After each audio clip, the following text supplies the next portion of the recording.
If you've ever detoxed on celery juice, searched a nutrition label for artificial food dyes, or stopped eating seed oils, you may have already fallen for their ideas. Scroll a little further and some of them might convince you to become an anti-vaxxer. Never taking that freaking vaccine. Or to reject medicine entirely. There's not a single drug on the planet that cures the disease. I don't even take an Advil. Okay, I know that seems like a pretty big leap. How can drinking celery juice lead you to become an anti-vaxxer? But get this, there's a tight-knit group of wellness influencers who have been radicalizing their followers into believing the healthcare system is intentionally making people sick. These industries are doing everything in their power to create and maintain chronic disease at the highest level. Only 40% of people say they trust the healthcare system, and there's obviously a lot wrong with it. But these influencers frequently exploit the distrust, often using wellness content as a Trojan horse for conspiracy theories. I don't think I'll take an mRNA vaccine, ever. And I'm not just talking about vaccines. Many in this group question whether we even need evidence-based medicine at all. The biggest thing that's causing people to be sick are medications that are actually recommended from doctors today. The medical establishment is killing more people than it ever has in history. And now these influencers have parlayed their massive social media following into a powerful political movement. You've probably heard of it. It's called Make America Healthy Again. Make America healthy again. Make America healthy again. Our team at New York Times Opinion set out to reconstruct the journey people take to falling for the conspiracy theories spread by many MAHA influencers. So we interviewed some of their former followers, retracing their stories step by step through the videos and podcasts they consumed. Our analysis focused on a core group of 38 people and organizations. Many are close associates, hosting one another on their podcasts and now shaping government policy. These aren't fringe figures. Their videos have been viewed more than 4.5 billion times in total. Not everything these influencers say is dangerous, and it's often contradictory. So we used AI to find patterns in about 12,000 videos and podcasts. We found that this content can act like a funnel, turning health-conscious people against healthcare. I'm going to take you through this funnel to show how these conspiracy theories could pull in even someone like me or you. Your introduction to these influencers might begin with something we all try searching for. I was looking for ways to optimize my health. I dove into the healthy food world. Much of the content posted by MAHA influencers isn't dark or conspiratorial. A mission to help women around the world take back control of their health. I thought they were confident and professional. Look at them, they're paragons of health. This person that looks the way that I want to look is saying that it works, so let's give it a try. You might be surprised by how many of the products these influencers own or promote are already in your pantry. I'm drinking my raw milk. It's absolutely delicious. That's how they start to win your trust.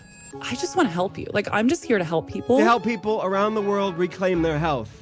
Then, the influencers we analyzed will often barrage you with statistics. 38% of teenagers are pre-diabetic. 1.7 million Americans are dying every year of chronic disease. Increasing rates of depression, anxiety, suicide. And for all these ailments, these influencers usually blame a boogeyman. Toxins. The toxins. Monumental stew of new toxins. What are toxins? Could be just about anything. The artificial food dyes. Soybean oil, canola oil, safflower oil. Does fluoride do it in the water? It's a neurotoxin. The people we spoke to said the hunt for toxins fueled an obsession, continually leading them back to these influencers for more and more health advice. I started cutting out dairy and gluten. Detoxing everything in your home. Let me show you my favorite non-toxic hack for washing my clothes. Here's the thing, toxins are just a scapegoat, distracting from the real causes of America's health problems, like poverty, lack of access to healthcare, and nutritious food.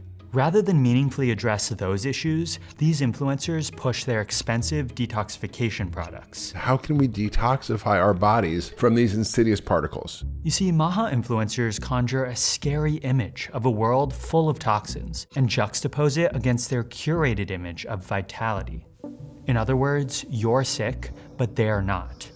As a result, you may start to believe these influencers have all the answers, not your doctor. I learned virtually nothing at Stanford Medical School. I feel like I'm pretty much an expert on parsing medical information. I remember I went to the doctor's one time and she said, well, you know, anxiety does cause an anxious tummy. I was looking for action steps, and online I was getting them. And so I decided for myself to put more money into people who weren't in the mainstream healthcare. So by this point, let's say you've adopted some of the wellness practices promoted by MAHA influencers. What's so wrong about that? Well, that's just the beginning of the funnel. Really be vigilant about looking at labels. I really even developed like a fear of cancer. Cancer. And it was so extreme, I wouldn't eat because of it. I hate the word moderation because I don't think there's any reason to have poison in moderation. Some of the people we spoke to said this extreme rigidity about food contributed to them developing an eating disorder. I became very health anxious, not even just health conscious, it became like a health anxiety. It was what I thought about 24/7. You just become almost Howard Hughesian. You know too much. I think I would have told you then that I was feeling better, but I don't think I was. I think I was feeling more in control. There was content that seemed a little far-fetched. We will investigate electromagnetic radiation, a childhood vaccine schedule. But then the more that I would cut things out of my diet and not see improvement, then I thought, well, maybe it is vaccines. Okay, well, maybe these people are onto something. Fear is a powerful tool for wearing down skepticism. I had like a tailored ad, the truth about vaccines, being a new mom and just scared of everything ever. I think we paid $200 for it. My goal is to present the truth so that you can make an educated decision for you and your own family. And then there was RFK Jr. I'm pro-vaccine. I had all 6 of my kids vaccinated. He would say, I'm not against vaccines. My kids are fully vaccinated. Autism, SIDS, narcolepsy, there's science out there that indicates that those illnesses are being caused by vaccine association. That really made me anti-vaccine. I thought if my daughter got vaccinated, she would die in her sleep that night. I am pro-safety. I am not anti-vaccine. RFK Jr. makes his message sound uncontroversial, but the organization he founded is much more overt. Vaccines have destroyed millions and millions of lives. I will never take another vaccine as long as I live. He never has to actually say it himself to let you know what he really thinks. They're not safe. They don't keep you from getting sick. It's really not possible to create a safer vaccine. Much of this content preys on people's vulnerabilities. My mom got diagnosed with colon cancer. So I started looking online, and if it says, I cured my cancer this way, why in the world wouldn't you click on that? I've got an approach that will cure well over 95% of cancer patients. And you only need a little nudge at that point to really kind of go off the deep end. You can reverse cancer with the ketogenic diet. Don't take chemo. Your life depends on it. To not take it. The more scared you become of medicine, Medications, that's part of a sort of toxin bucket. the more you'll seek out these influencers' alternatives. Natural ways that you can go about trying to recover your child from autism. Dying in a concentration camp or dying from being intoxicated by chemotherapy, as opposed to choosing natural paths, are the same. I remember, telling my mom, I think you shouldn't do chemo. And if you reject medicine, this is what can happen. When my baby sister would go online and find something to cure her cancer, there was always a price tag. It was something someone had created without any peer review, without any evidence, to make money off of desperate and fearful people. I would say she spent well over $50,000. Crystal's sister got cancer several years ago. Before this movement started calling itself MAHA, she decided against chemotherapy, instead opting for many of the same all-natural treatments these influencers continue to promote today. It was really difficult to watch it spread and get worse and worse, and her not to change course. I asked her, are you gonna have surgery now? And she lost it. Like, she exploded at me and said that I wasn't supportive. She just went downhill really fast. 1 second. I'm pretty sure she knew she was gonna die. She said goodbye to her son. Her husband had curled up on the bed next to her, and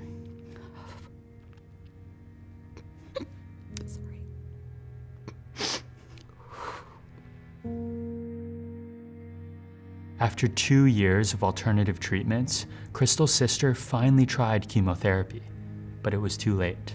Just a couple weeks later, she died of cancer at the age of 33. People who use alternative instead of conventional treatments for cancer are up to 5 times more likely to die within the first 5 years of being diagnosed. And people refusing to get vaccinated has caused a resurgence in infectious diseases. 2025 is now the worst year for measles in more than 3 decades. A second child has now died from the measles. All the while, these influencers profit. Just about every MAHA influencer sells something or another. Callie Means runs an online marketplace for alt health products. He steers money that's supposed to be spent on healthcare into his business. He now works in the Trump administration. His sister, Casey Means, sells health tech wearables, which can allow people to obsessively track what they eat. She's been nominated Surgeon General. And of course, RFK Jr. has made millions through his anti-vaccine organization, lawsuits against pharmaceutical companies, and book deals. Wellness is a $460 billion industry. These influencers criticize Big Pharma, but they're just big wellness, using their newfound political power to dismantle the healthcare system from the inside. Removing an expert panel of vaccine advisors. More than $2 billion in research grants have been canceled. While working to write regulations that benefit their own businesses. You see, the MAHA movement is not going to fix the healthcare system because its leaders profit by making people distrust healthcare. A sick care system. A sick care system. That is not healthcare. That is sick care. That phrase, sick care, is the conspiracy theory at the core of the MAHA movement. It's about much more than just distrusting medicine. The U.S. healthcare system is an existential threat to our country. They don't want to kill our children. They just want to keep them sick. Our team was able to identify 749 videos or podcasts featuring this group of MAHA influencers that claim the healthcare system knowingly harms people. When do we get to put the corrupt doctors in jail? We do need to start holding people accountable. Like this video, in which doctors are made out to be grim reapers. It was easy to be convinced that doctors do not have your best interest in mind. They are programmed to sell you something that they're profiting off of. Doctors, they like money and power. They don't really care if kids die. And that's how these MAHA influencers can lead you from trying a harmless health tip to turning against all healthcare. Wellness to conspiracy theory. It's a coup of our healthcare system. So how do we fix this? For one, the US should hold supplements to similar regulatory standards as it does pharmaceuticals. This would significantly limit the ability to profit off of unproven products. Secondly, listen to what Steve has to say about going with his mom to see her oncologist. He was open to hearing about what I had found out about some of these alternative therapies. He didn't shame me. He didn't say that's ridiculous. He listened. And I think then it also dropped some of my guard down. We must have been in there for at least an hour and a half. Here was not this big, scary guy that seemed like he was just in the pockets of the pharmaceutical companies, but somebody genuinely interested in helping my mom. Leaving there, Mom decided to go ahead and do chemotherapy. Thankfully, our story is a happy ending. She's been in remission. Her screenings have been clear so far. MAHA influencers feed off existing problems with healthcare, like big medical bills, rushed appointments, and complex insurance schemes. The US needs to make healthcare more accessible by increasing investment in public health agencies and giving doctors more time to spend with their patients, so that Steve's experience becomes the norm. Unfortunately, none of this is likely to happen in this administration. But there is something we can all do right now. If you have anti-vax people in your life, they just need you to acknowledge that they are worried and that they care about their kid. It takes their defensiveness down 100 notches. Heather slowly opened up to the possibility that the benefits of vaccines outweigh any potential side effects. Today, I refer to myself as an anxious pro-vaxxer. She now runs an organization that helps vaccine-hesitant parents overcome their fears. Anna's eating disorder got so bad that she eventually returned to the healthcare system, where she finally found the help she needed. So I try to have compassion for people now that have these extreme beliefs, because when you are feeling scared or anxious about something, whether it be about health or politics, it's easy to fall into conspiracy theories. And I think that if we can just remember that, then maybe we won't feel so much hatred. One of the lessons I learned in my reporting is that the people in our lives who reject vaccines or medicine likely came to these beliefs with good intentions, even if the influencers guiding them did not. So when we dismiss our loved ones as crazy, that just pushes them away. I don't think we're so far apart, really, when we get down to it. We all want to be healthy, we want our loved ones to be healthy. We can start there.